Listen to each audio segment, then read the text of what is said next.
Hi, this is Katie Owens with the Healthcare Experience Foundation.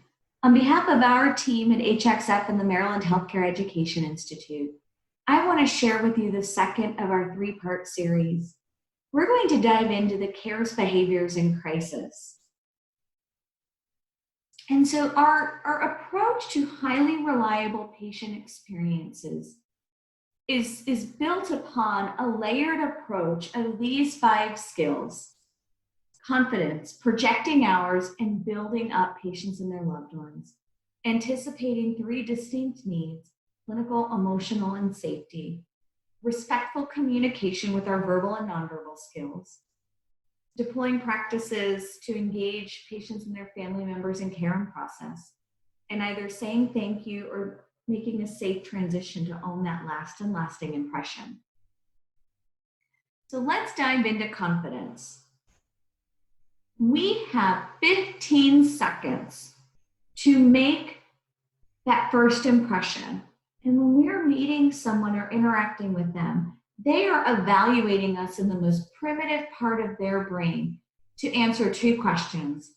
Can I trust and respect this person? This was happening before COVID-19 and it is happening now. We have new barriers and challenges that we have now that we didn't have before, but it still matters. And so what we're going to look at with confidence is how do we address 2 angles: projecting ours and building theirs. And what are some words, phrases, cues, and actions to support your success? When we project our confidence, we do things like introducing ourselves proudly with our name and credentials, our time and our role. You're building confidence and speaking positively about your organization and your team, your department's commitment to excellence. We're smiling because despite our face masks, it matters to us and them, and it shines through. We're resetting ourselves to be present in between encounters. And secondly, we have to build theirs.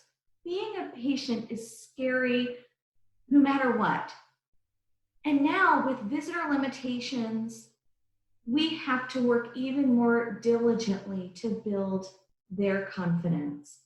We have to invite them to be a part of the process, to invite family members to be a part of the process. Saying things like, I need your expertise, or I'm really glad you came to see us today, or what do you think, gives the patient important permission to have their voice be heard and known. Bring patients on board by, I'm counting on you to speak up, does things like reduce the power dynamic. We have unequal information. And so what are some things that your team can do to communicate and meet the needs to reduce fears and invite trust while we're building confidence? You can bring cares to life with staff by creating a welcome message for all of your patients so that there's consistency. Identifying non-negotiables and those words to form that first impression and to connect with patients on a personal level. Have staff share what words or actions they do to demonstrate empathy. Use your daily huddle to choose a personal connection for the day, like share with me a hobby. Do you have any favorite sports? What do you do when you're not in the hospital? Share what you've learned about the patient personally with the oncoming shift, and narrate your care, explaining what you're doing and why to keep them safe. Let's look now at anticipating needs. Anticipating needs is extremely important on 3 fronts. And we tend to zoom in on clinical and safety, but we skip the most important part in building trust, which is paying attention to the likely emotional needs of patients and their loved ones. As Kathleen Lynham on our team says, when people fear, they cannot hear. So as much as possible, mentally prepare by understanding your history, learning about the patient, and then put yourself in their gown, slippers, crutches, gurney. What might they need most from a clinical, emotional, and safety perspective? Listen to your patients, not just to the words, but to tone of voice. and ask questions to find out what's important to them, or through FaceTime with their family, what's important to them. Here are some words and actions that can convey empathy and engagement. Validating. These are certainly scary times. We're all worried about our friends and family. I can only imagine how scared you and your family are. I have a mom and dad and sister and child I worry about too, so you can normalize.